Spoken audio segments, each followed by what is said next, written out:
Elijah Carter walked into class 2 minutes late, his hands still greasy from helping his dad fix their car. Mr. Whitmore didn't ask why.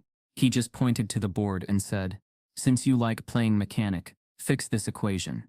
The whole class laughed until Elijah picked up the chalk and rewrote the problem entirely. But what he revealed at the end wasn't math. It was proof the school had been lying for years. Before we deep dive into this interesting story, subscribe to our channel and tell us where are you watching from. Share in the comments below.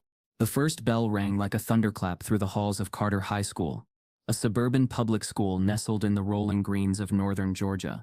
Students poured into classrooms, chatter and backpacks shuffling like a symphony of teenage routine. Room 3B, the advanced placement calculus classroom, smelled faintly of expo markers, coffee, and old books, a sterile scent that matched the tone of the man standing at the front.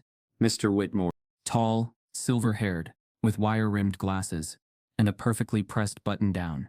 Mr. Whitmore embodied precision. His reputation preceded him: brilliant, unyielding, and known for rarely smiling. Students either adored or feared him. Most did both. He didn't believe in natural talent unless it looked like the kids he was used to teaching: wealthy, white, and legacy. That morning, the door creaked open mid-roll call. Every head turned. Elijah Carter stepped in. He was 17, tall but lean, with a quiet energy that made him both invisible and magnetic at once. His hoodie was slightly faded, jeans neatly pressed. He held a stack of registration papers, his fingers trembling just enough to be noticed by the front row. Mr. Whitmore paused, one eyebrow arching. "And you are?" "Elijah Carter, sir. New transfer. They said to bring these to you." Whitmore took the papers with slow, deliberate hands, scanning them like a banker sizing up a bad check. "Transferred from Booker T. Washington High?" A few students smirked. Elijah nodded. That school doesn't offer AP calculus. I self-studied, sir. I placed into this level." That last sentence hung in the air like an uninvited guest. Whitmore didn't respond right away. He simply stared at Elijah with the kind of gaze that said, "You don't belong here," without ever needing to say the words. "You can take that empty seat in the back." "Next to the heater," he said, waving a hand without looking up. Elijah walked past rows of curious eyes, his sneakers squeaking on the tile. As he sat, the radiator hissed beside him, a dull, unwelcoming sound. Mr. Whitmore turned to the board. "Since we have a new member among us, perhaps we can revisit something foundational. Let's see what Mr. Carter knows, shall we?" He picked up a red marker and scrawled a brutal chain rule derivation across the whiteboard. Nested functions, logarithmic differentiation, multiple variables, a deliberately tangled problem. Then he underlined it twice and stepped aside. "Mr. Carter, why don't you come up and show us how far your self-study has taken you?" Gasps whispered through the room. A few boys chuckled under their breath. One girl mouthed, "Damn." Elijah froze. His fingers curled around the edge of his desk. He looked at the board, then back at Mr. Whitmore, whose mouth had the tiniest curve, almost a smirk. It wasn't about math. It was about putting a poor black kid from the wrong side of town in his place. Elijah stood. Each step toward the board felt like moving through molasses. The whole class watched, not out of cruelty, but curiosity. Who was this kid, and why was he being made a spectacle on day one? He took the marker from Whitmore, whose hand hovered just a fraction too long in the air, a show of authority. Elijah examined the equation. Silence stretched. 1 second. 2. 3. He lifted the marker.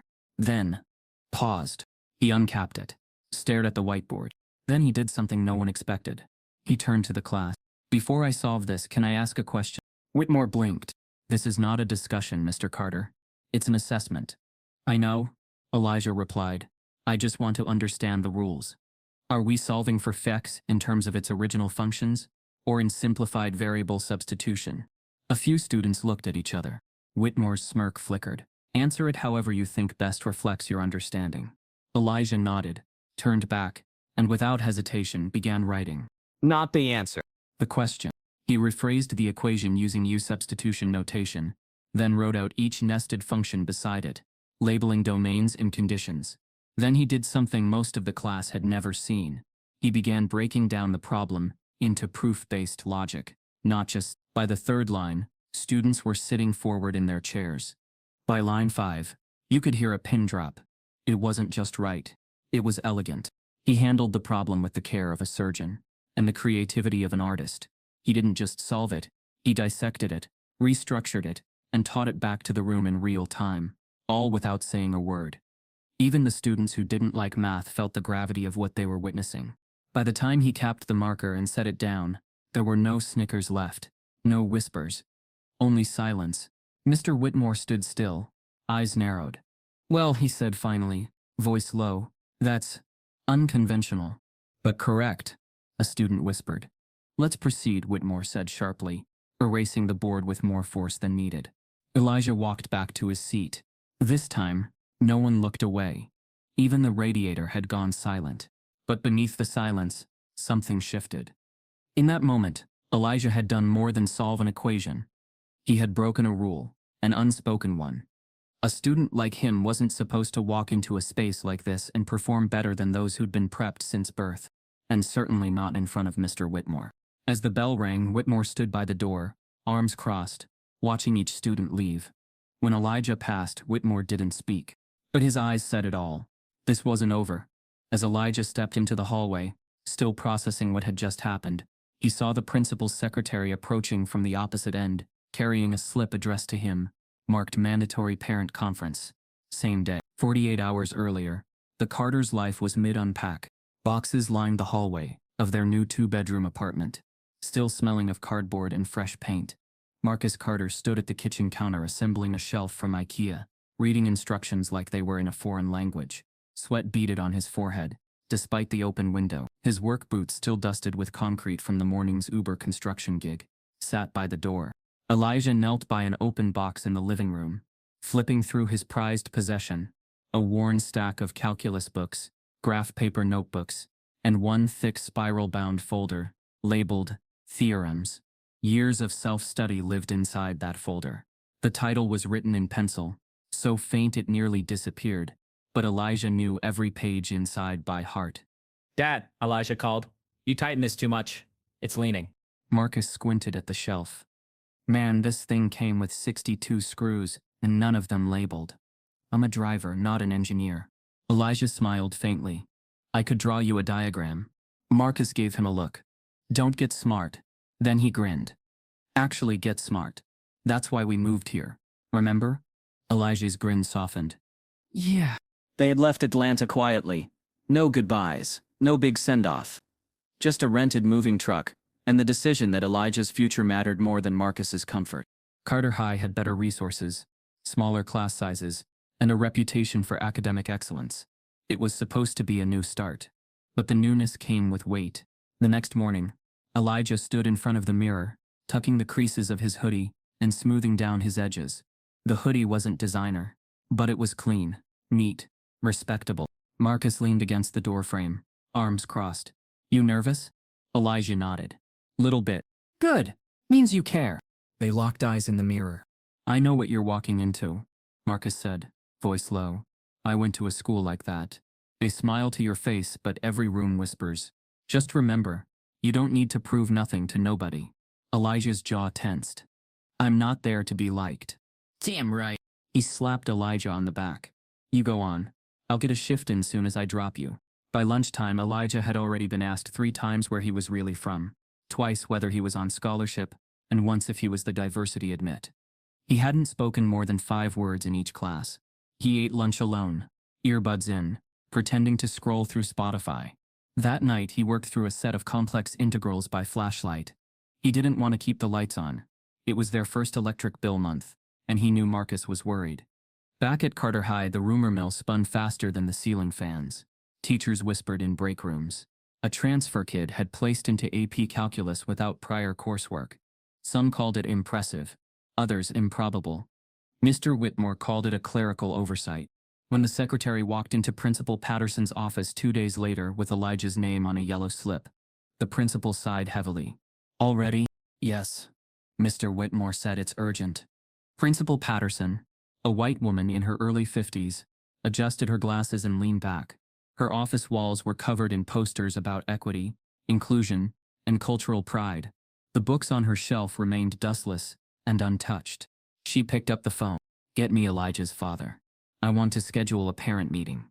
Today, Marcus Carter, fresh off a 12-hour shift and still wearing his Uber badge, receives the call just as he's pulling into the apartment parking lot. The voice on the other end says, "There's been a concern about your son. We need you here immediately." Marcus Carter stood in the reception area of Carter High near the edge where fluorescent lighting caught the dust motes instead of comforting brightness. He still wore his Uber badge and a neon vest from his morning shift, reminders of his late-night hustle. His boots made abrupt marks on polished floor tiles, a visual contradiction to the pristine, curated school environment he had just walked into. The receptionist's greeting was polite, distant. "Mr. Carter?" He responded with a nod, swallowing the fault line of pride and fatigue in his throat. The smile she offered didn't reach her eyes, and her body language suggested that she thought he shouldn't be there. Just another stereotype, another box to check off. He walked toward the frosted glass door of Principal Patterson's office. The air felt thicker, not heated, just weighted. Two teachers passed by, quick nods that lacked warmth. A custodian paused, mop in hand, peering at him as if expecting him to disrupt something. Then the door shut behind him. Principal Patterson was impeccably dressed. A blazer, blouse, pearls, each piece chosen to exude composure and authority. She pushed papers aside, prompting him to sit in one of the cushioned chairs in front of her. Her office was designed to proclaim inclusivity, posters promoting equity, a cultural pride plaque, and a shelf full of untouched books about diverse learning styles. Marcus, however, saw through the messaging. The idealism on display was performative, disconnected from the reality his family lived. She began with practiced calm. "Thank you for coming in on short notice, Mr. Carter." Marcus tried for a polite smile. "Of course. Is Elijah okay?" He asked that first, because concern for his son, the center of every sacrifice, came before anything else. She lowered her voice in response. "Elijah is fine. Academically excellent, of course. That's not our concern." Marcus tensed. "Then what is the concern?" Principal Patterson leaned forward slightly. "There have been concerns raised about whether this environment, or specifically AP Calculus, is a suitable placement for him. We pride ourselves on academic progression, support structures, and ensuring that students have the resources to succeed." Marcus' eyebrows rose. "You're implying that my son isn't one of those students?" "It's not that," she assured, choosing her words with fragile precision. "But I need to ask, given your work schedule and circumstances, can you provide the academic support a class like this demands?" Marcus felt his heart skip. A moment of quiet rage followed. He closed his eyes briefly to steady himself before speaking. He opened them and gave her a quiet, calm reply. "My son wrote his own math software at age 13. He codes. He stays up working on integrals and complex theorems. Not because it's assigned, but because he lives for it. So yes, I can support him even when I'm not physically there." She nodded but seemed unmoved. "It's not just academic help. Sometimes it's tutoring, supplemental materials, extensive parental involvement." Marcus swallowed again. "You're saying I'm not enough because I'm a driver?" The school administrator's polite mask slipped, revealing an undercurrent of defensiveness. She said, "This school needs to feel confident about its student placements and what support is available. We rely on parents to reinforce the environment we're creating." The shift was subtle, but clear. The question wasn't about Elijah's ability. It was about Marcus's worthiness. Marcus left the chair, stood and collected himself.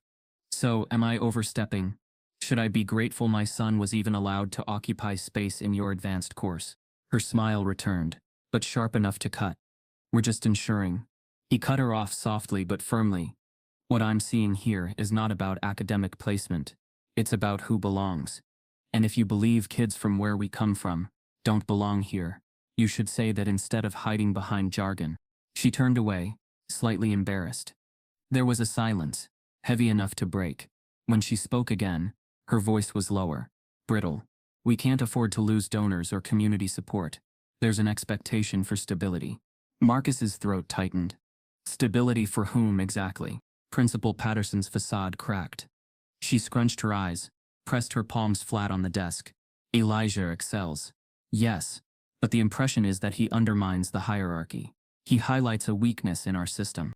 Marcus's blood pounded. "He's not undermining anything. He's fixing it. If you built a system that valued true ability over pedigree, you wouldn't see a problem." The door behind him shifted, and Mr. Whitmore, Elijah's calculus teacher, stood in the frame. He hadn't knocked. His posture said he didn't want to intrude, yet his presence carried authority. "I'd like a word with Mr. Carter," Whitmore said. Patterson looked grateful for the interruption, as if relieved that the confrontation had gained a referee. "Go right ahead." Marcus rose again. They walked out of the office and down the hallway toward a quieter wing of the school. Every step was deliberate, weighted with unspoken tension. Once they cleared earshot, Whitmore turned and eyed Marcus levelly. He spoke with cold precision. "I know your son is talented, finishing proofs that stump college-level students. But this isn't about talent. This is about dynamics." Marcus stood his ground. "What dynamics?" Whitmore lowered his voice even more. "Some students, especially those who come from your background, struggle to adapt here. They might start strong but then slip, drop out. Or they raise cracks in the structure." Marcus bristled. "Are you saying my son is a threat?" Whitmore leaned in, composed. "I'm saying that some parents are already unhappy. Their children's class rankings have dropped. One of them contacted the board directly." Marcus felt fire rising. "So this isn't about my son's ability. It's about your status." Whitmore rested a hand on his shoulder, not comforting, but containing. "Do you want him to succeed? I can help those recommendations go your way." Marcus's face hardened. Recommendations come from genuine merit. Don't confuse endorsement with control. Whitmore leaned back. His voice dropped to an edge of finality that made Marcus's blood freeze. Not everyone sees it that way. As Marcus left the school, his spine cold with lingering dread, the final words echoed, "Recommendations come from me." He realized that this wasn't just an isolated judgment. It was a system ready to crush any disruption quietly. And it wasn't over. Not by a long shot. Elijah carried his tray through the cafeteria doors, the hum of conversation sliding past him like a wave of static. The midday sun streamed through high windows, illuminating the ranks of tables filled with cliques and allegiances. The digital leaderboard hovered above the serving line, a gigantic screen in bold neon letters, displaying the current top 10 students by academic excellence score. A formula combining GPA, club leadership, sports, arts awards, volunteer hours, and a whisper of legacy bonus points. He scanned the board, but it was never his name up there. Not once since the announcement had he dared hope. Today, entry Gen 1 glowed in shimmering gold.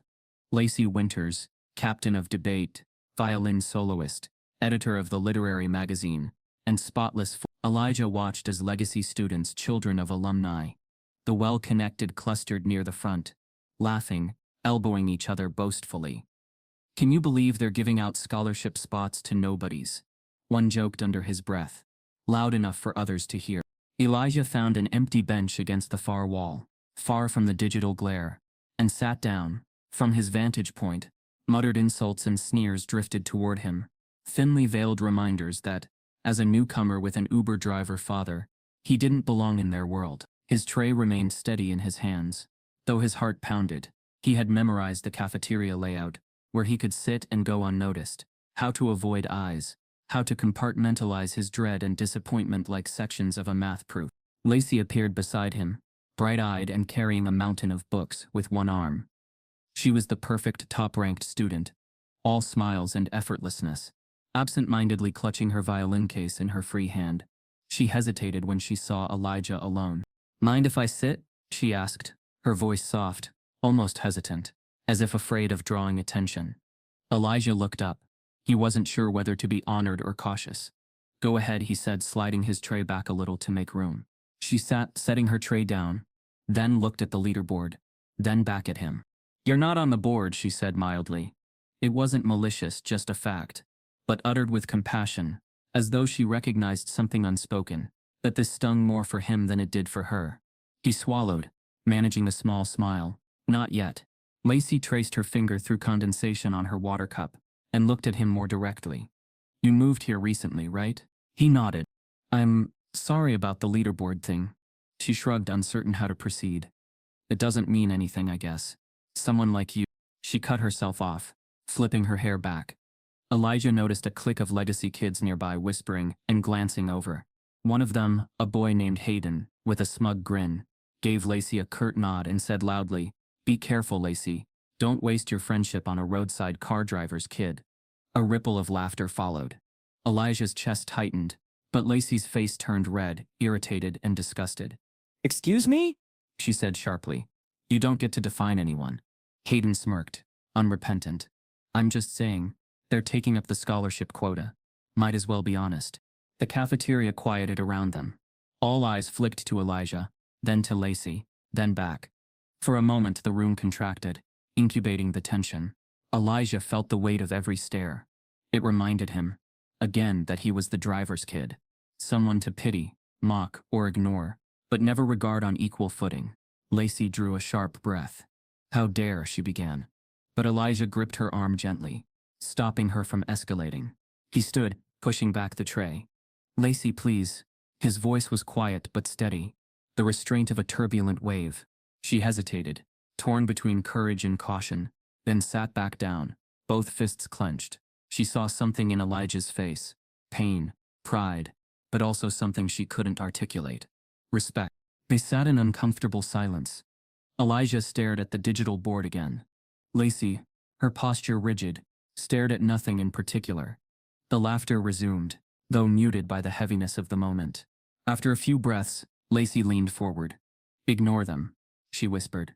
You've got your own story. He nodded, though the noise in his chest surged. He wanted to tell her about his work on obscure math theorems at night, about how he'd been solving problems teachers didn't even assign, but he held back.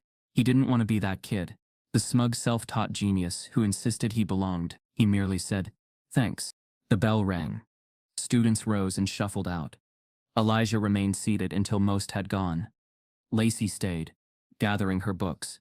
Just as she rose, she paused. Hey, you don't have to do this alone. He looked at her, surprise mingling with something lighter. Hope. She gave him a faint encouraging nod, then slung her bag across her shoulder and left. He exhaled, shoulders sagging. The moment had been small, but enough. He touched the back of the bench as though verifying it was real, not a dream. He gathered his tray and walked toward the trash. As he passed the digital leaderboard once more, the brightness of Lacey's name seemed to mock him, but also inspire him, reminding him of what he could be. He dropped his tray and stepped into the hallway, nearly colliding with someone hurrying by. Watch it, a voice snapped. He looked up to see Mr. Whitmore, the calculus teacher, glaring at him. Elijah froze under that gaze, sharp and containing judgment. Have you solved that problem yet? Mr. Whitmore asked, voice low enough that most students wouldn't hear, but loud enough that Elijah felt exposed. Elijah's heart began racing. The problem, the one Mr. Whitmore had put on the board 2 days ago. The complex towering equation meant to humiliate him, still haunted him, webs of variables twisting in his mind. He shook his head. He wanted to respond calmly. I'm working on it. But his throat went dry. Mr. Whitmore continued, his tone mild but edged.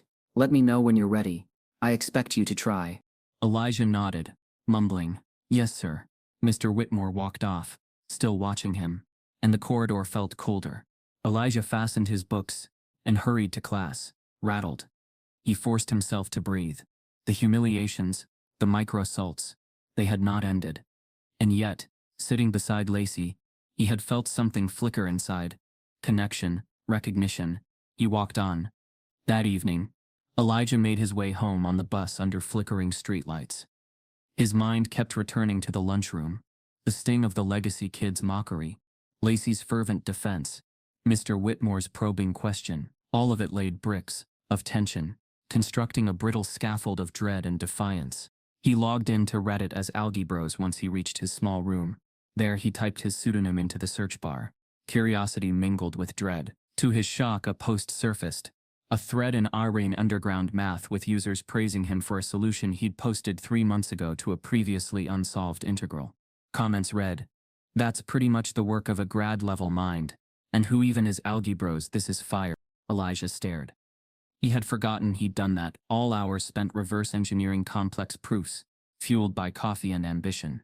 Nobody here at school had any clue. Not even Lacey. Not yet. He swallowed hard. The world he inhabited, filled with whispers and rankings, was one thing. But in this anonymous corner of the internet, he was someone entirely different, respected, lauded, even feared in the underground circles. A chill crawled up his spine. If that identity were discovered, everything would change. Worse, The exposure might reinforce prejudice rather than dismantle it.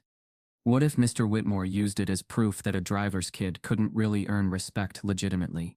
He closed his laptop, heart pounding. He lay in bed and stared at the ceiling, replaying the day, the cafeteria, the leaderboard, Lacey's gaze, the attack by Hayden, the question from Mr. Whitmore. He drifted into restless half-sleep, illuminated by the glow of his screen still casting shadows on the wall. The next morning, Elijah sat at his locker when Lacey bounded up to him, bright but breathless. "You have to see this," she said, holding out her phone with urgency. Elijah frowned. "What?" "Someone posted about you, about algebros solving that horrible integral. Look, I screenshotted it for you." She tapped the phone, revealing a Reddit thread screenshot. "Algebros just solved the Z equation that's been open for months. Legit mad genius." Scores of upvotes, comments applauding the depth of the solution. Elijah's stomach dropped. Lacey watched him as the metal of his locker grew cold under his fingers. He barely recognized himself in the words on her screen. "How did you?" he began, voice trembling. Lacey's face paled. I saw your handle on your laptop when you thought I wasn't looking. I remembered it. I didn't know if it was you. But then I Googled the username this morning, and there it was." Elijah's pulse thundered. Every nerve in his body urged him to deny it, to reclaim control, and protect the anonymity that had become his safety net. Yet Lacey, with earnest eyes, was waiting for truth. He exhaled, the air hissing out of his lungs. "Yes," he whispered. "That's me." Lacey's breath caught. "Elijah, that's unbelievable." He nodded, then felt panic bloom, where relief should be. If Mr. Whitmore or others found out, would they punish him? Use his brilliance as an excuse to label him arrogant, untrustworthy, or cheating? And what of the legacy clique? Would they now accuse him of dishonesty? Lacey backed away slightly. "I am sorry. I didn't mean to out you." Elijah ran his hand through his hair, dislodging the frizz. He looked at her, not with accusation, but fear. She took a deep breath. "Okay, whatever happens," she said, voice low and steady. "I'm with you." Her words should have comforted him, but instead Elijah felt the walls closing in. The hidden identity that he had relied on for unseen validation was now exposed. And he wasn't sure how he felt about it. A sudden vibration interrupted them. Lacey's phone buzzing. She glanced down, face draining of color. "Elijah," she said slowly. "Someone posted something else." She tilted the phone so he could see. A new thread. This one in RR, High School Watch, a gossip forum. A user had posted side-by-side images, one of Elijah from Instagram, and the screenshot of the Reddit post praising algebros. The caption read, "Driver's son, Reddit genius. Guess he's not as ordinary as he looks." Elijah's chest tightened. The words felt like a punch. "Lacey," he began, voice shaking. Her phone glowed with the post. Likes and reposts multiplying already. This was no longer just recognition. It was scrutiny, exposure unasked for. Elijah's breath caught in his throat. He stared at the screen, heart pounding, and somewhere behind him, he heard a single word, quiet but jagged, slithering into the moment. "Cheater." Silence swallowed the hallway. Elijah looked up, heart hammering, and saw Mr. Whitmore standing at the other end of the corridor, eyes fixed on him, phone in hand, the reflection of that social media post glowing ominously across his expression. Friday morning descended like a thin mist over Carter High, a kind of stillness so thick you could slice it with a blade. Elijah Carter felt it the moment he crossed the threshold into room 3B. The chatter usual in the sacred AP calculus class was absent. No familiar laughter, no shuffling papers, nothing but muted lighting and the faint hum of the radiator. He slipped into his usual seat, one of the back rows, and placed his spiral notebook and 2 pens neatly in front of him. His eyes flickered over the pristine page as though it were a calm before a storm yet to break. Mr. Whitmore entered, not through the front door this time, but from the side entrance. He held himself like a conductor about to raise his baton, a silent proclamation of authority. No greeting, no preamble, just a single stride to the whiteboard, where he began writing in crisp, thick letters. Pop assessment, 1 problem, 15 minutes. No notes. Elijah's breath snagged. The air seemed to contract. A low murmur spread across the room like an undercurrent. But nobody spoke. The words on the board weren't just instructions. They reverberated with intent. Elijah met Whitmore's gaze. It was guarded, expectant. Today's score won't directly affect your final average, Whitmore continued, his voice smooth and unyielding. But it will influence your weekly class ranking. That's where your peers and college scouts look. That final line was a barb. Rankings in a school obsessed with prestige were gold. The catch, they were volatile and manipulated. Sheets were distributed. Elijah received his carefully, no flourish, no glance. He unsealed it with quiet precision. The problem felt tailored to Crush. It was a multivariable calculus question, layered with intimidating complexity, nested functions, partial derivatives, implicit relationships, and a subtle twist in the denominator that would catch anyone who didn't account for hidden chain rules. It was solvable, but only by someone who understood the underlying structure, not someone who could recite procedures. Elijah's heartbeat steadied. He leaned in. The next 15 minutes were an intimate battle between mind and paper. Elijah's work flowed, step-by-step dismantling of the multivariable puzzle, carefully labeling each transformation, grouping like terms, reducing nested derivatives with keen insight. When he wrote the final simplified form, smooth and confident, the room was still but for the mechanical ticking of the clock. Elijah placed his paper in the basket at the front and exhaled. His pulse slowed. He closed his eyes for a moment, letting his mind return to silence. Mr. Whitmore returned to his desk, paper stacked neatly atop his pile. Time's up. By lunchtime, the room held a different energy. Words spread before the grades even flashed, carried in whispers in the sharp tilt of eyebrows. Then the updated leaderboard appeared on the hallway screen. Elijah Carter, ranked D in. Gasps. Some students laughed outright. Tyler's voice cut through the tension. Look who bombed the pop quiz. Genius can't save you now, Alexa added with a smirk. Transfer kid just proved he doesn't belong here. Elijah stared at the screen, face blank, calm on the surface, fierce beneath it. That answer on the paper had been perfect. He knew it. No way he could have been ranked last without something amiss. Whispers followed him through the halls. Did he even understand the question? Guess self-study doesn't matter when it's this real. As he moved toward the stairwell, Mr. Whitmore blocked the path. Try solving that with a steering wheel, Carter, Whitmore said, voice low but public enough to draw sidelong glances from peers. No response. Elijah didn't join the scorn, didn't offer defense. He walked out toward the back of the school, where shadows lived. He sat on cold concrete steps behind the gym, head bowed. The outside world dissolved, leaving only the chill and a knot inside him. No tears. No dramatic clenching of fists, just awareness. His paper had been switched. That night, when the house had quieted, and Marcus turned on a late-night playlist in the kitchen, Elijah didn't join him. Instead, he sat cross-legged on the floor, laptop in lap, the glow washing over his face like adrenaline. He accessed Carter High's digital network, specifically the faculty grading portal. He'd done this once before to check math club notifications, not to alter data, but tonight was different. He logged in under his credentials. The network was porous, a slow-shut portal with weak outer walls. No deletion, no alteration. Instead, he uploaded a single PDF, a time-stamped annotated document. It contained his clean, elegant solution to the quiz problem, written with clarity and authenticity. Each step laid bare, each substitution labeled, each derivative restructured. A submission not just of answers but of intent, proof that he solved the problem accurately. At the bottom, in precise typed text, let's make it fair this time, E. Carter. He pressed upload. And then he closed the computer. 20 minutes later, an alert pinged on the district's central IT dashboard. It flagged an unusual access, an upload to a faculty-only folder by a student account. The alert wasn't for hacking, but for academic integrity, a file placed in the grading folder. Automatic logs showed the IP. The timestamp synced with the timing of the pop quiz release and result posting. The board's internal alarm systems meant to protect systems had now ensnared Elijah.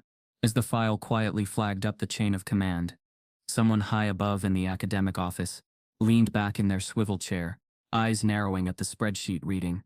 Upload by student, in 11th grade. Carter, Elijah, PID 0943. Quiz file, proof calculus pop quiz.p. The silent realization burned. This wasn't just cheating. It was evidence, and the next move would define his fate. By Saturday morning, Lacey Bennett couldn't get Elijah Carter out of her mind. She sat cross-legged on her bedroom floor, laptop glowing softly in the early light, surrounded by half-read textbooks, coffee-stained notes, and a mug of forgotten tea. On screen was a deep Reddit thread, buried far beneath the noise, centered on a seemingly unsolvable recursive series, the kind of math debate that only graduate students, data scientists, and obsessive savants cared to engage with. In the middle of it, a scanned proof uploaded by algebros, elegant, annotated, and impossibly clean. It dissected the problem with creativity most college professors wouldn't expect from someone without a PhD. At the bottom of the scan, in slanted graphite handwriting, E. Carter. Lacey sat in silence. Elijah. It wasn't just that he was smart. Carter High had plenty of high-achieving kids. Elijah was something else entirely. A quiet force. A mind that saw between numbers, not just through them. And he'd kept it hidden. She copied the links, added 3 other problem threads, and opened a new email to her father. To Dr. Marcus Bennett. Subject. You need to see this. Dad. This user Algebros is someone in my school. He solved problems even you used to pull your hair out over. I think his name is Elijah Carter. You have to read these proofs. Please just take a look. Lacey hit send. Then she closed the laptop and stared out the window for a long time. A part of her already knew Elijah wouldn't stay anonymous much longer. By Sunday evening, her phone buzzed. Dad. Incoming call. She picked up immediately. Lace, her father said, barely containing his excitement. This kid, these posts, these aren't just smart, they're formative. He's building new paths through problems. I haven't seen work this raw and brilliant since, hell, maybe ever at that age. Is it really that serious? She asked, already knowing the answer. More. This isn't a Reddit savant. This is someone who needs access to mentorship, to opportunity, immediately. Has he published? Entered any state-level academic contests? No, she said softly. He's low-key, maybe too low. I want to meet him. Don't bring it to the school yet. Just see if he's willing to come by next weekend. I'll clear the schedule. Lacey smiled. Thanks, Dad. But part of her already felt the pressure building. That Monday the world shifted. But not how anyone intended. It started with a repost. Then a screenshot. Then a whisper in the wrong Discord server. Someone from a rival prep school's STEM club had found Elijah's Reddit threads. They didn't marvel. They mocked. In their hands, Elijah's genius became a spectacle. They highlighted quotes from his older comments, things he had written when venting. I feel like no matter how good I am, I'll always be the outsider in their rooms. White teachers pretend to be objective, but treat you like a guest in your own education. The context didn't matter. The truth didn't matter. Screenshots were lifted. Circulated. By third period Monday, 2 boys in Whitmore's class were giggling as they pulled up Elijah's user profile on their phones. Yo, did you see his Reddit rants? Mad woke, real activist. Alexa leaned across her desk. You think he's actually that smart? Or just making it up to feel superior? Whitmore walked in, heard every word, didn't flinch. Elijah sat in silence, staring forward. He'd seen it coming. He just didn't expect it to hit this fast. By lunchtime, the whispers had turned into pointed stares. Girls at the vending machines leaned into each other's ears, murmuring, why didn't he just compete like everyone else? Feels manipulative. DBH. Smart, sure. But arrogant. Lacey tried to sit with him at lunch. He wouldn't look up. They found your Reddit? He gave a small nod. You didn't do anything wrong, Elijah. I know that, he said quietly. But knowing's not protection. A long pause. Lacey spoke again, gently. My dad was blown away by your work. He wants to meet you, talk, mentor, maybe open some doors. Elijah glanced at her, eyes tired. Doors don't stay open long for people like me. They crack, then they slam shut once we make someone uncomfortable. You made them curious. I made them feel replaceable. That afternoon, back in room 3B, things unraveled. Mr. Whitmore passed back the previous week's homework packets. Elijah's was missing. I didn't get mine back, Elijah said. Whitmore didn't blink. That's because it's under review. Why? The teacher stood at the front of the room, flipping through a folder. His tone was flat, performative. There's a concern regarding originality. The room fell still. Elijah's breath caught. You're accusing me of cheating? Not formally. But the style of your solution doesn't match your earlier work. and given what's come to light online, it warrants a closer look. A boy in the front snorted. Elijah's pulse thumped hard in his ears. My online work is my real work. Whitmore gave a performative sigh, and that's precisely the issue. When students blur the line between collaboration and plagiarism, it reflects poorly on our standards. The implication hung in the air. You're too good, therefore you must have cheated. Lacey stood up. This is ridiculous. You know that's his writing. You know those solutions are real. Whitmore smiled calmly. Miss Bennett, I suggest you sit before you compromise your own standing. Lacey sat down slowly, fists clenched. Elijah stared straight ahead, his mind spinning, not with equations, but with something more suffocating. He hadn't just been outed. He'd been targeted. As class dismissed, Whitmore handed Elijah a yellow slip without looking at him. Mandatory academic review. You'll be meeting with the integrity board tomorrow. Elijah stood frozen, fingers gripping the paper. He was being erased, systematically, quietly, and officially. By Tuesday morning, Carter High was a campus divided. The news had spread far beyond Reddit. Parents had started calling the school office, some with praise, many with concern. The whispers Elijah once ignored were now at full volume, spoken openly in faculty meetings, whispered in classrooms, and traded like gossip currency by parents with PTA power. Elijah Carter, once anonymous, was now a symbol, but of what? No one could agree. Some saw him as a brilliant outsider challenging the system. Others saw a threat, a disruption, a black boy who dared to be exceptional without permission. The first petition arrived via email. Subject: immediate review of Elijah Carter's academic standing. Signed by 27 parents, most of them with students in AP Calculus, or directly affected by the class rankings. The language was diplomatic, but the subtext was poisonous. We are concerned about academic fairness and potential misconduct. Students should be evaluated on consistent and verifiable performance. Elijah Carter's sudden rise has created tension and confusion. The PTA held an emergency meeting. Normally sparsely attended, this one packed the library conference room. Marcus Carter sat near the back, still in work boots, clutching a printed copy of the accusations. He hadn't been invited, but he showed up anyway. Lacey sat next to her father, Dr. Bennett, whose presence alone had shifted the tone in the room. But not enough. The PTA president, a woman with icy posture and a last name engraved on the school's gymnasium wall, cleared her throat. We're not here to discuss race or politics, she began. This is strictly about maintaining Carter's academic integrity. Marcus leaned forward. That is about race. You just don't want to say it. The woman's smile was thin. Mr. Carter, we understand your position. But surely you can see how unusual your son's academic trajectory appears. The system isn't designed for jumps like this. Dr. Bennett finally spoke. Maybe the system is the problem. A murmur rose. Another parent chimed in. It's not just about math scores. It's classroom behavior. Some students have said Elijah is aggressive. Lacey snapped. He barely talks, Dr. Bennett added. Aggressive has always been code for confident while black. The room fell into a cold, defensive silence. After the meeting, a few parents cornered Dr. Bennett in the hallway. You're respected in this community, one said carefully. Why stake your reputation on a student you barely know? Dr. Bennett didn't hesitate. Because I recognize brilliance, and I've seen what happens when systems punish it instead of nurturing it. But that night, his university inbox received 3 emails from donors asking if he was taking sides. Meanwhile, Elijah walked the halls like a ghost. Students no longer taunted him. They avoided him. Some seemed afraid to be seen speaking with him. A guidance counselor pulled him aside. Maybe consider transferring into an independent study program. It could ease some of the tension. Elijah said nothing. But his silence carried weight. Marcus tried to shield him. Let me handle the noise, he told his son. But Elijah shook his head. You taught me to speak through my work. Let me do that. The school board scheduled a review hearing.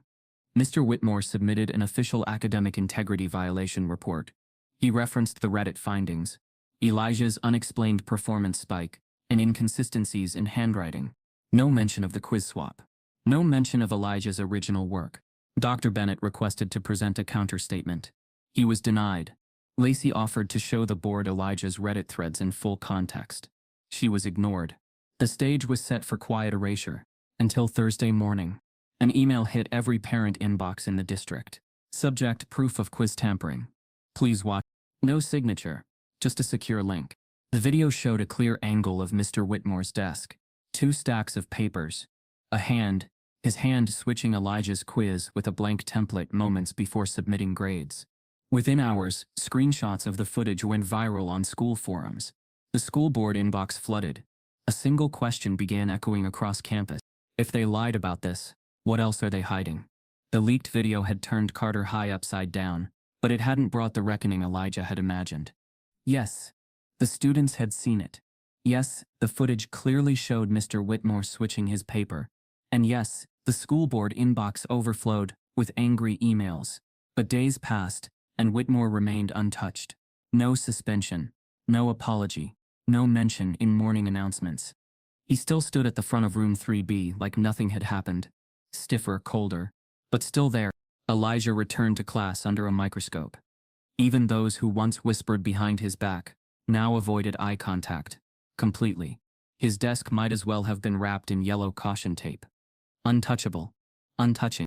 The board had launched an internal investigation. But the message was clear. You were right.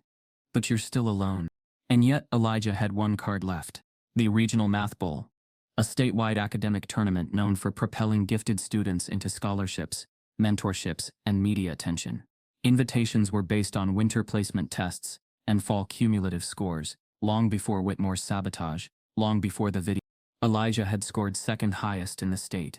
Under any other circumstance, he would have been a headliner. Instead, the board held a vote about whether to allow him to compete at all. After a tense closed-door meeting, the district issued a decision. Elijah could compete, but he would not serve as team captain. Mr. Whitmore would remain the official team coach. An independent academic observer would monitor Elijah's performance during the competition. Any perceived disruption or unauthorized commentary would disqualify the team. In short, you can play but know your place. To the public, it was framed as a compromise. To Elijah, it felt like surveillance. The morning of the math bowl was bitter cold. Carter High's team arrived at the Regional Convention Center, just outside Atlanta, dressed in matching navy blazers with embroidered logos. The venue looked more like a TED Talk studio than a student competition wide. Open halls with modern lighting and media booths lined along the back.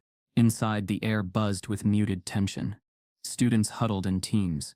Coaches gave whispered last-minute instructions. Laptops glowed with notes and practice sets.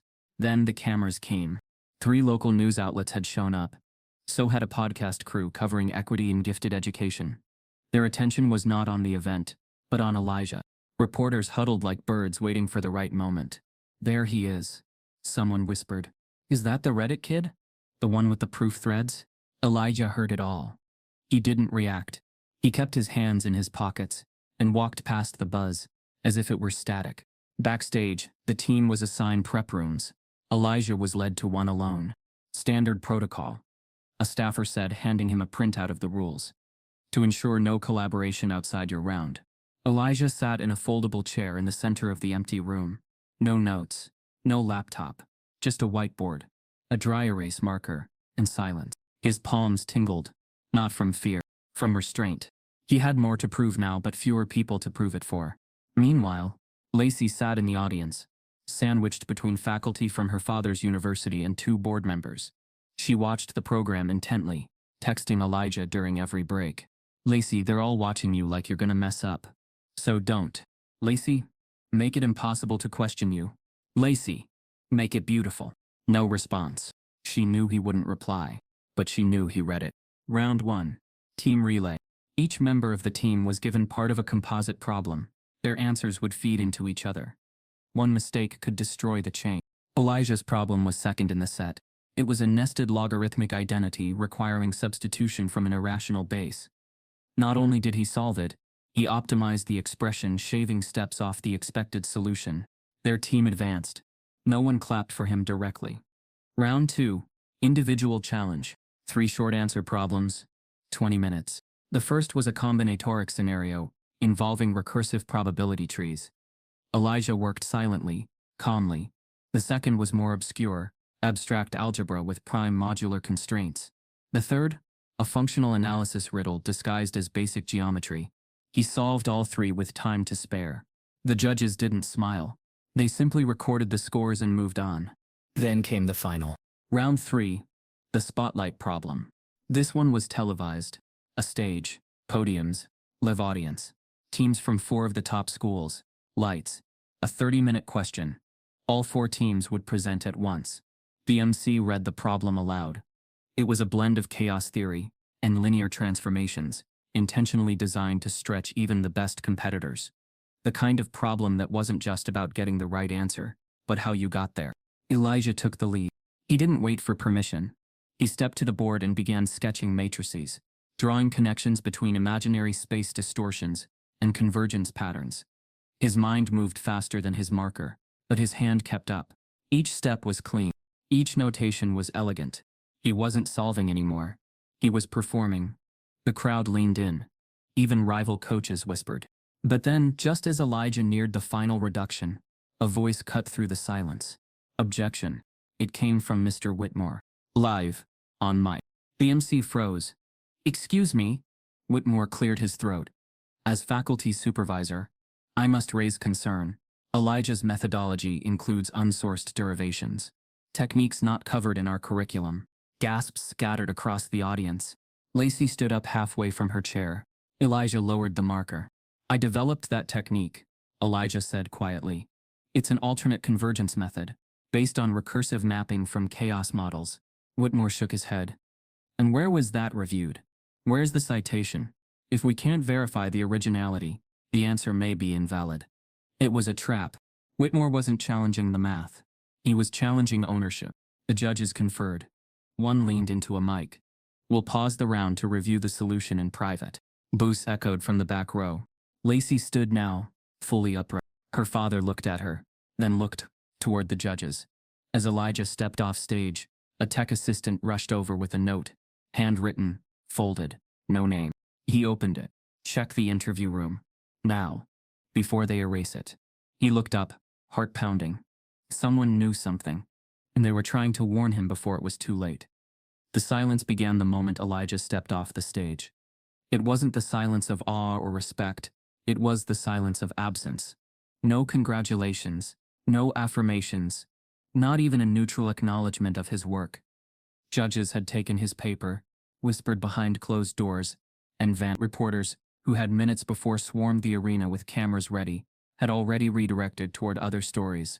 The only person who didn't vanish was Mr. Whitmore, who slipped type the judge's lounge with a clipboard tucked under his arm and a face carved from stone. The lights dimmed. The crowd thinned. The noise died. And Elijah? He didn't return to the prep room. He didn't rejoin his team. Instead, a security officer escorted him through a side hallway, the kind reserved for maintenance staff. His backpack was returned. His phone was handed over. Then a form. At the top, stamped in bold block letters, suspended from competition, pending review for rule violation. No further explanation. No appeal process. Just the word suspended. By the time Elijah walked back into the cheap motel where he and Marcus were staying, night had already swallowed the city. The neon sign outside the window flickered, humming like a mosquito trapped in glass. Marcus was pacing, still in his Uber driver's vest, exhaustion on his face but adrenaline pumping. They said what? Marcus asked, stopping mid-step. Elijah handed him the slip. He didn't speak. Marcus scanned it once. Twice. His jaw clenched, lips tightening like he'd bitten down on metal. They didn't even talk to you? Didn't ask for your side? No, Elijah said. His voice was calm, but flat. He sat on the edge of the bed, the springs creaking beneath his weight. They said I broke protocol. I think Whitmore told them I cheated. Again. Marcus ran a hand over his head. That man doesn't stop. Before Elijah could respond, Marcus's phone buzzed on the nightstand. He picked it up, squinting at the notification. His face went pale. Your Uber account is under review for repeated customer service violations. 3 complaint summaries were listed underneath. Vague, non-specific. Words like rude, unprofessional, unsafe driving. Marcus stared at it. This has to be fake. I've been driving for 3 years. No low ratings. No complaints like this. Now suddenly, 3 in 1 week? Elijah looked up. They're trying to choke us out. Marcus sat down heavily on the other bed. His chest rose and fell like he was bracing against a wave. They're coming at you from the school. Coming at me from work. They want us cornered. Elijah didn't answer. He didn't need to. By Wednesday morning, the motel manager knocked on their door. A balding man with thick glasses and a voice rehearsed for efficiency. Mr. Carter, your card declined. If we don't have payment by tomorrow morning, I'll need the room cleared. Policy. Marcus nodded stiffly. We'll figure it out. The manager offered no sympathy. Just a clipped nod before walking away. Marcus closed the door and leaned against it, his shoulders sagging. Elijah sat silently at the table by the window, staring at the condensation dripping down the glass. We're running out of rope, son, Marcus said. His voice cracked, not from weakness but from holding too much together. I know, Elijah whispered. He knew because the silence wasn't just in the motel room. It was everywhere. The judges had not called. The school board had not emailed. The math competition website made no mention of him. Lacey had left voicemails every night, her words soft and urgent. Don't shut down, Eli. Don't let them erase you. But Elijah hadn't answered. Because what was there to say? Every system had closed its doors. By Thursday morning, the silence had weight. It pressed against Elijah's chest as he lay awake in the motel bed. Marcus had left early, trying to salvage his account with a call to Uber support. Elijah watched the ceiling, counting the cracks in the plaster. Then 3 knocks at the door. He rose slowly, opened it. A small brown package sat on the ground. No return address. Just a piece of printer paper taped to the top. For Elijah. Urgent. He carried it inside. Marcus returned minutes later, sweating from the cold. What's that? I don't know. Elijah placed it on the table and carefully tore it open. Inside, a flash drive, a folded document, and a handwritten note on lined notebook paper. The ink was rushed, but steady. You don't know me, but I saw what they did. Check the footage before it disappears. Don't give up. The system protects itself, but it can't delete everything. A friend. Marcus looked over his son's shoulder. Who sent this? Elijah shook his head. No name. Just this. He opened the folded document. It was a transcript, times, dates, and snippets of dialogue. Mentions of Whitmore. Mentions of protecting Carter High's reputation. Mentions of keeping the boy out. Marcus's jaw clenched. They're fixing everything against you. Elijah nodded slowly. Unless we fix it back. He plugged the flash drive into his laptop. The screen flickered. A video loaded. The thumbnail froze on Whitmore's face, inside the judge's lounge. Elijah clicked play. Whitmore sat at a table with one of the head scorers. He leaned forward, voice low but audible. From the sleeve of his folder he slid a smaller envelope across the table. The scorer looked at it, then nodded, tucking it beneath his clipboard. Elijah's heart hammered. Marcus whispered, "That's a bribe." The file name blinked at the bottom of the screen. Proof overwide 1.ov. Elijah sat back in the chair, trembling. Not from fear, but from the weight of sudden proof. For the first time, the silence wasn't just suffocating.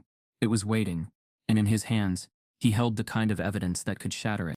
But outside their thin motel door, the world had already decided what he was. The question now, would this proof save him, or destroy them both? The motel room was still heavy with the weight of discovery. The video proof of Whitmore's bribe sat frozen on Elijah's laptop screen, the file name pulsing like a warning. Neither Elijah nor Marcus had moved for minutes, both staring at the grainy image of the man who had sabotaged everything. Marcus broke the silence first. We can't just sit on this, Eli. That's evidence. That's a nail in his coffin. Elijah didn't look up. Or ours. He knew how the system worked. Proof didn't always equal justice. Sometimes it just meant the target got painted brighter on your back. Before Marcus could respond, there was another knock at the door. Both froze. Marcus moved to the peephole, but the hallway outside was empty. He opened the door cautiously. On the ground was a thick envelope, heavy enough to thud against the carpet when he picked it up. The return address stopped him cold. Princeton University, Department of Mathematics. He handed it to Elijah without a word. Elijah sat back at the table, hands shaking slightly as he tore it open. Inside wasn't just a letter, it was embossed stationery, the kind reserved for official communications.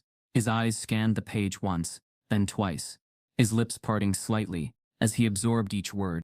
Read it out loud, Marcus said, his voice low. Elijah swallowed and began, Dear Mr. Carter, My name is Dr. Cynthia Hartwell. I am a professor of mathematics at Princeton University, specializing in topology and advanced proof systems. Recently, a colleague forwarded me a link to your work posted under the username Algebra. I was astonished, not just by the accuracy of your solutions, but by the originality of your approach. In particular, your recursive mapping solution to the chaos regression problem demonstrates a depth of insight rarely found even among doctoral candidates. During our recent summer research grant reviews, your name surfaced multiple times as a potential invitee for our Young Scholars program. However, your application did not progress past the preliminary stage, which I now find deeply concerning. I am reaching out to personally extend an invitation for mentorship. I believe your work deserves not only recognition, but protection. Please contact me directly at my faculty email or office line. Time is often the enemy of talent left unsupported. Respectfully, Dr. Cynthia Hartwell. Professor of Mathematics, Princeton University. When Elijah finished, the room went silent again. Marcus blinked hard, like he was trying to process two worlds colliding, the one that wanted to bury his son, and the one that saw him for what he was. That's Princeton, Marcus whispered. They know who you are. They've been watching. Elijah stared at the signature at the bottom of the page. His chest felt tight. He had spent years hiding in online forums, never attaching his real name, never expecting anyone of stature to notice. And now, a professor from one of the top institutions in the world had written to him. But beneath the awe was something colder. He reread the line about his application not progressing. My name came up in reviews, Elijah murmured. But it didn't move forward. Marcus frowned. What's that mean? Elijah folded the letter carefully. It means someone blocked it. Later that night, Elijah sat with the laptop open again, rereading the letter by lamplight while Marcus dozed in the chair, exhaustion written across his frame. The flash drive with Whitmore's bribe video still sat plugged in, a blinking reminder of one fight. But now another had opened. Someone at his own school had interfered with his future months before the scandal broke. Before the quiz, before the Reddit leaks. It wasn't just sabotage. It was premeditated. The next morning, Elijah drafted an email to Dr. Hartwell. His hands hovered over the keyboard longer than usual. He wasn't used to writing to people who might actually believe him. Subject: Thank you for your letter. Dear Dr. Hartwell, thank you for reaching out. I am Elijah Carter. I did post the work you mentioned. It means more than I can explain that someone of your position took the time to notice. Things at my school are complicated. I've been accused of dishonesty more than once. My work is often dismissed. Your letter is the first time I've felt seen as more than a problem to be managed. I would like to accept your offer of mentorship. I just don't know how much longer I'll even be allowed in my current classes. Sincerely, Elijah Carter. He hesitated, then hit send. Within an hour, her reply arrived. Elijah, I read your note.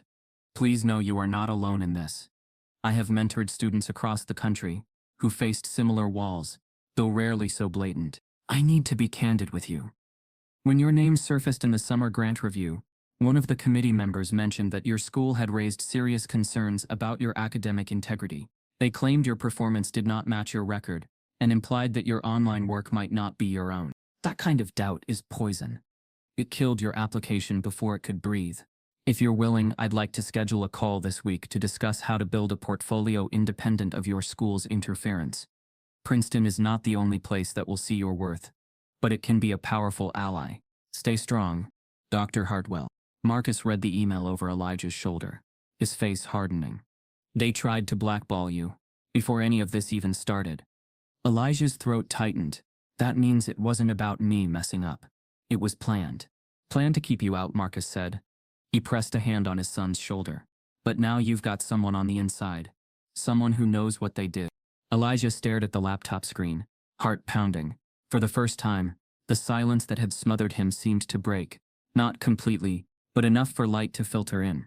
Still, the last line of Hartwell's email echoed in his mind like a warning bell. One of your own tried to shut you out months ago. As Elijah closed the laptop, a thought struck him cold. What if it wasn't just Whitmore? What if the sabotage reached higher past the classroom, past Carter High, into the very networks deciding his future? And worse, what if the person who blocked him was still watching every move he made? It began long before Elijah Carter ever walked into room 3. Back when Charles Whitmore was just another ambitious 20-something. White button-down, always crisp, tie pulled a little too tight, the kind of man who believed discipline was intelligence, and structure was virtue. His world made sense in equations, in rules, in control, and above all, in achievement. Princeton was the dream. Not just because it was Ivy League, but because it was elite, exclusive.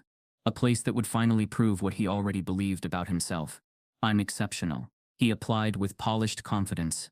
Straight A's, assistantships, glowing recommendations. But something gnawed at him as he sealed the envelope. A quiet, invisible shadow of doubt. He'd always been the best in his small regional college. But still he wondered, would that be enough there? It wasn't.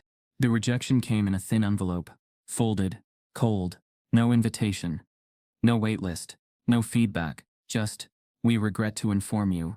He didn't tell anyone. He didn't rage. He didn't cry. He walked out to the alley behind his apartment, lit the letter on fire in a dented trash bin, and watched his future turn to smoke. That's when something in him shifted. He took a job at Holloway High, a quiet school in a quiet Georgia suburb. It wasn't Princeton, but it gave him a place of authority. In room 3B, he was king. His word was law, and no one questioned his intellect. At least, not at first. Years passed. He built his reputation, demanding but brilliant, students said, unforgiving, others warned. But parents trusted him. Administrators admired him. He ran his classroom like a fortress. Then came students like Elijah, young, gifted, uncoached, unafraid, and black. Whitmore never said it out loud. He may not have even admitted it to himself, but somewhere deep in the untouched chambers of his ego, the belief festered. They shouldn't be this good. Not naturally. Not without being broken down and rebuilt. Not without struggle. He convinced himself he was preserving standards, but what he was really doing was preserving control. Over the years, the pattern took shape. Quiet, insidious, black and brown students consistently underperformed in his class, or so the records showed.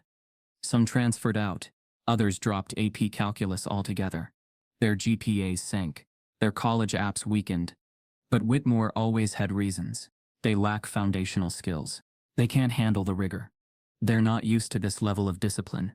And no one questioned him, because his words sounded academic, justified, reasonable. But behind the veil, the truth rotted. He graded their work more harshly. He refused recommendation letters with vague excuses. He rerouted problematic students into lower tracks with the quiet confidence of someone who thought he was helping them by removing them. He didn't break rules. He bent futures. Then Elijah walked in. Not just brilliant. Uncontainable. A working-class kid. Son of a driver. No private tutoring. No polished resume. Just raw talent and terrifying confidence. Whitmore felt the threat instantly. Elijah didn't defer, didn't shrink. And worse, he was better. At the math. At the logic. At everything Whitmore once thought was his domain. So Whitmore did what he'd always done. He tested him. He humiliated him. He set traps. And Elijah passed them all. Then rewrote the board. Then went viral. In the days after Elijah's theorem exploded online, Whitmore began to unravel.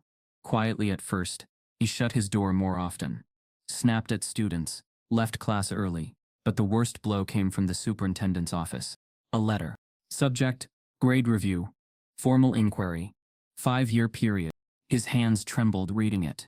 The investigation had been launched. And not just because of Elijah. Former students had come forward. So had parents. An anonymous teacher, too. They were reopening records. Reviewing every gradebook. Every recommendation request. Every student transfer form going back half a decade. Whitmore sat alone in room 3B one evening. The light above flickering like a bad omen. The chalkboard was clean. The air stale. He stared at the desk where Elijah once stood. The same desk where he'd tried to make a boy feel small. And failed. The superintendent stood at the front of the school board meeting. Voice calm but direct. Until further notice, Mr. Whitmore will be placed on administrative leave. And a full audit of his academic history, including his grading of minority students, will be conducted. Whitmore stood in the hallway, listening from behind the door. The room on the other side didn't cheer. It didn't gasp. It just nodded. And somewhere behind him, the door to room 3B creaked open. The press vans rolled up like vultures circling a fresh wound. Tripods, microphones, and telephoto lenses jostled for dominance on the school lawn, which now looked less like a place of learning and more like a battleground. Reporters stood shoulder to shoulder, their breath fogging in the morning chill as they tossed out questions no one answered. Is Elijah Carter being used as a pawn in a political game? Should a math prodigy be punished for exposing flaws in the system? Inside the building, the atmosphere was no less suffocating. Posters once celebrating academic achievements had been quietly taken down. Staff whispered behind closed doors. Students scrolled endlessly through hashtags. Let Elijah compete. Math not margins. Room 3 braces. Elijah walked through the hallway like a ghost floating underwater. Conversations paused when he passed. His sneakers barely made a sound on the tile, but the silence he left in his wake was deafening. He didn't want this. He just wanted to solve math problems.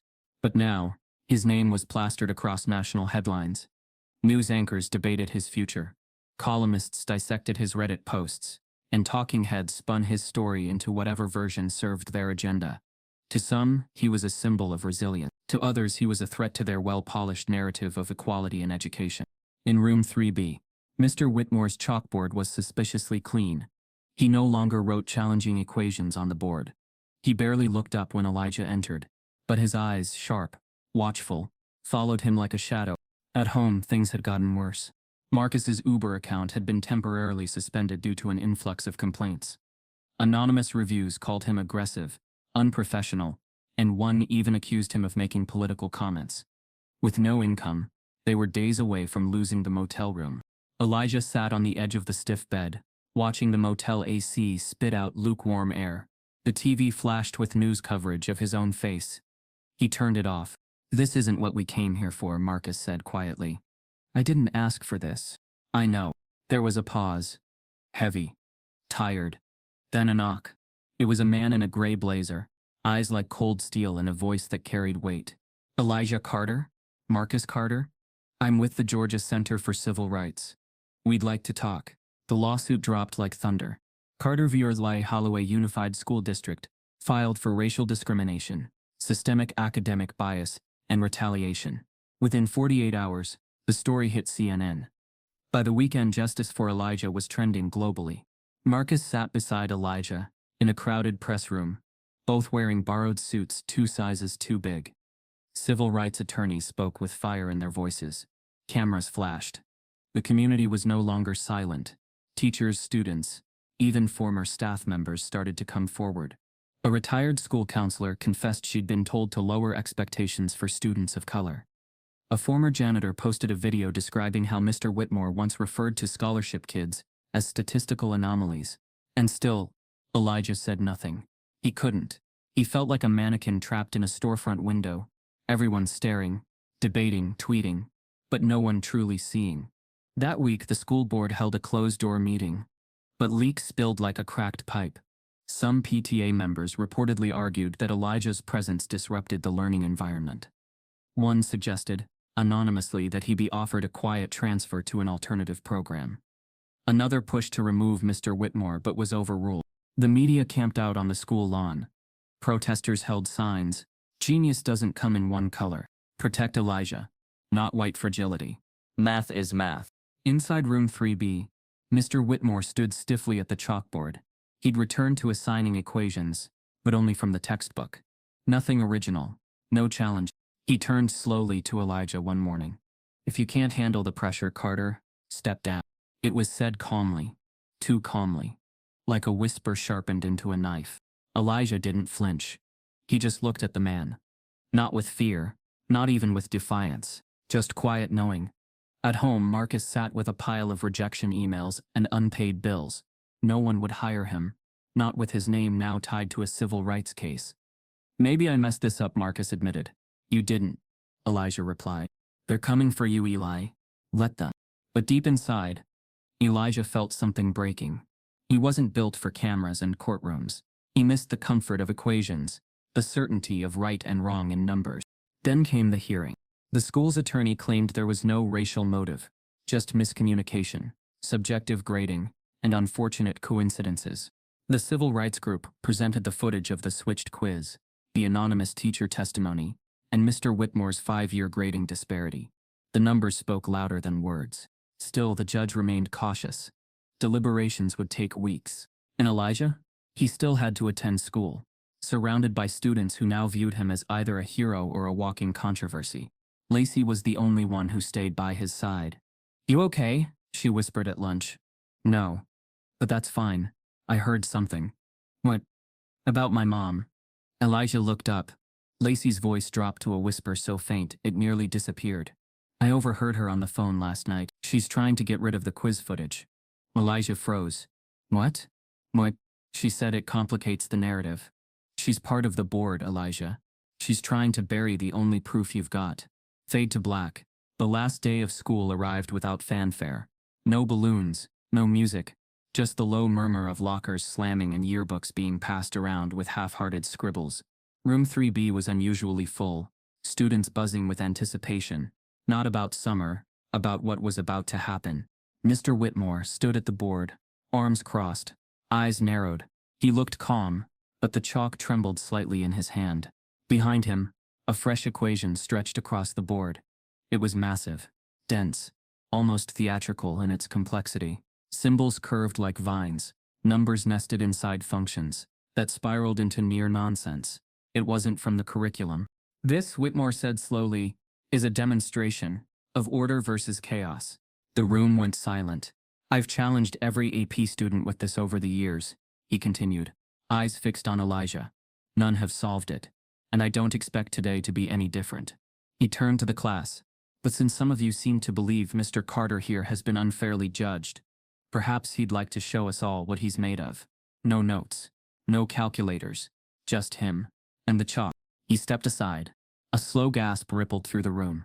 Elijah stood still. Then, quietly, he pushed his chair back and walked to the front. No one spoke. Even Whitmore's smirk faltered slightly. Elijah stared at the equation, and then he did something no one expected. He turned his back to the board and erased it. Gasps erupted. Whitmore's eyes widened. "What the hell are you doing?" he snapped. But Elijah didn't respond. He reached for the chalk. His hand, steady. His eyes focused. He began to write. Not the same equation. Not even a solution. A new equation. Clean, structured, elegant. It unfolded like a story, one variable at a time. One truth, leading to another. A redefinition. An entirely new framework. Order within chaos. The class leaned in. Transfixed. Even the skeptics couldn't look away. Mr. Whitmore stepped forward, face flushing. "That's not what I..." But before he could finish, Elijah wrote the final line. He set the chalk down, turned around, and walked out. Behind him, the board glowed with something undeniable. Not just brilliance, rebellion. The classroom felt suspended in time. Breathless, awed. Room 3B had never held such electricity. Not from any school assembly. Not from any exam. But today was different. Elijah had erased the chaos and written something entirely new. His theorem wasn't just a solution, it was a statement. And as the seconds stretched, the silence ripened. A visceral pause before a storm. Then one hand rose, tentatively at first. Soft, unsure.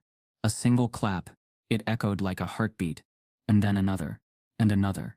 The slow trickle of applause surged into a roar, filling every corner of the room. It was spontaneous, genuine, reclaiming, students standing in unison, clapping not just for the math but for the moment.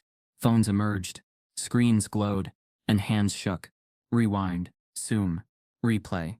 The board's fresh chalk lines, the elegant progression of Elijah's logic. It was all captured, framed, immortal. A junior, arms folded, gaped. What is this?" Lacey, still rooted to her seat, whispered, with such clarity it felt like poetry. "It's not just an answer." He changed the entire frame. Indeed, he hadn't solved the original. He transformed it.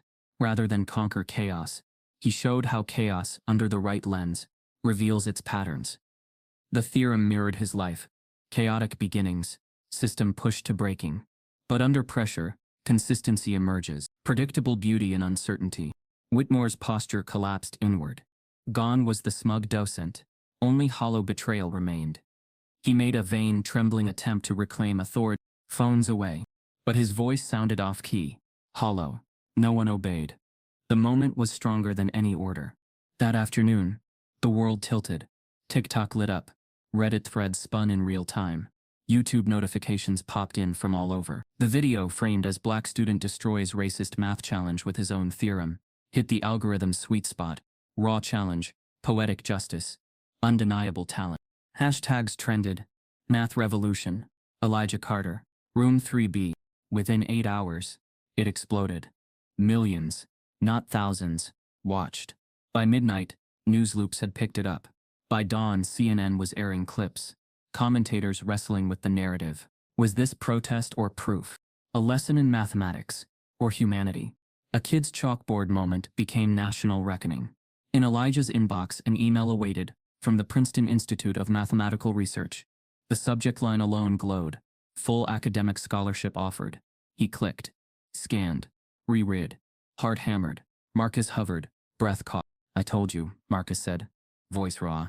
I told you it'd be worth it. Elijah nodded. Finally smiled. A quiet, honest curve of lips. Not explosion, but release. Meanwhile, repercussions rippled. Mr. Whitmore was suspended. Effective immediately, the district announced an independent review of his grading over the past 5 years. The leak came fast from a former assistant, from graduates, from admin emails. Evidence piled patterns of discouraging remarks, discouraging letters, discouraging recommendations. Staff emails revealed racism, cloaked as concern. Students remembered some recorded Whitmore's insidious words. Let's not set them up for failure, or I worry about the weight of expectations. The facade cracked, yet Elijah stepped away. No media blitz, no victory lap. He went back to spreadsheets and symbols, to the solace of numbers that didn't judge. At the dingy motel room, where they lived now, with peeling wallpaper and humming air conditioner, Elijah settled at the small metal desk to write. The scholarship threatened to change everything. It already had.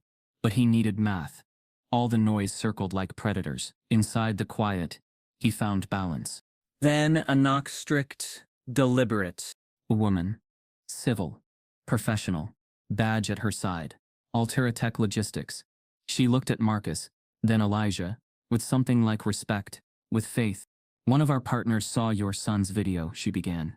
We're building a new tech logistics initiative. We need sharp minds, and people who know real pressure. You, sir, you come highly recommended. Marcus stared. Voice caught. The weight of the moment sank. An offer, not for a scholarship, but for a real job. A future. You mean?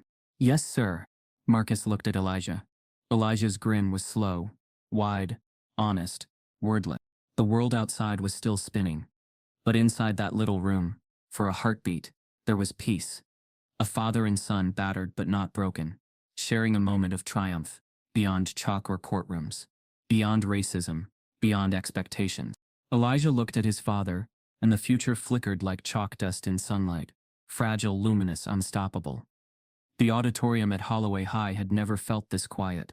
Not during finals. Not during lockdown drills. Not even during the press storm that engulfed the school, after Elijah Carter rewrote history on the chalkboard of room 3. But today wasn't about scandal. Today was graduation. The gym-turned-auditorium shimmered with cheap decorations and nervous anticipation. Rows of folding chairs stretched out beneath banners that read, Class of 2025, in flaking gold letters. Parents clutched phones, holding them in shaky hands. Students fidgeted in their blue robes, mortarboards bobbing as they whispered to one another. And at the front, among the honored few, sat Elijah. He wasn't checking his speech.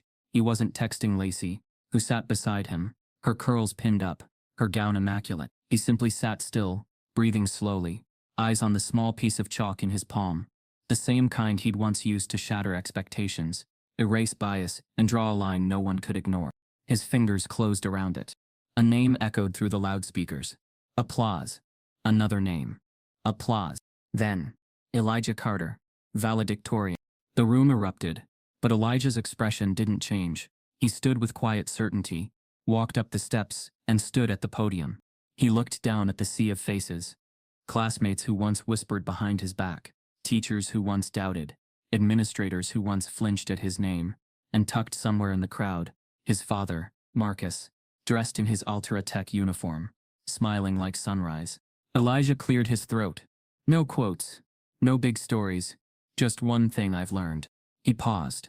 When I was younger, I thought everything broken had to be fixed. Every problem had an answer. Every system had a rule. Every equation had a solution. He looked toward the back of the auditorium, toward where the press used to camp outside the school gates. But some problems, he said slowly, don't need solving. A longer pause. They need seeing. You could hear a pin drop. No cheers. No claps. Just a silence filled with understanding. He nodded once, stepped away, and walked off the stage. After the ceremony, students flooded the hallways. Laughter, selfies, autographing yearbooks with inside jokes and empty promises to keep in touch. The energy buzzed, but Elijah didn't join them. He walked quietly down the hallway, past the lockers that still bore faint graffiti, past the trophy case with missing names, past the janitor who nodded at him like he'd just seen history walk by. And then he stood before it, room 3B. It hadn't changed much. Same creaky door, same flickering light, same smell of dry erase markers and old chalk. He pushed it open, walked in. The board was clean now. Just like the day he rewrote everything. He reached into his pocket and pulled out the piece of chalk. He placed it gently, deliberately, on the corner of the teacher's desk. He didn't write anything. He didn't need to. The silence said enough. Then he turned to leave. As he stepped into the hallway, the camera angle would have widened if this were a film. His blue robe trailing behind him. His walk slow, purposeful, fine. But just as he turned the corner, a soft creak, the door to room 3B opened again. And in stepped a new student. Young, brown-skinned, tight braids, nervous eyes scanning the empty room. He spotted the chalk, picked it up, and slowly walked to the board. Fade to black. As Elijah turned the corner and disappeared down the hall, the new student stood alone in room 3B, chalk in hand. He looked at the empty board, then wrote just one word. Seen. And under it, a question mark. Then he paused, staring at it, not for an answer but for what might come next. Outside, the school bell rang. Inside, the revolution began again. No child should have to prove their worth just to be treated with dignity. If Elijah's story made you feel something, don't let it end here. Type yes if you believe in justice. Subscribe if this broke your heart.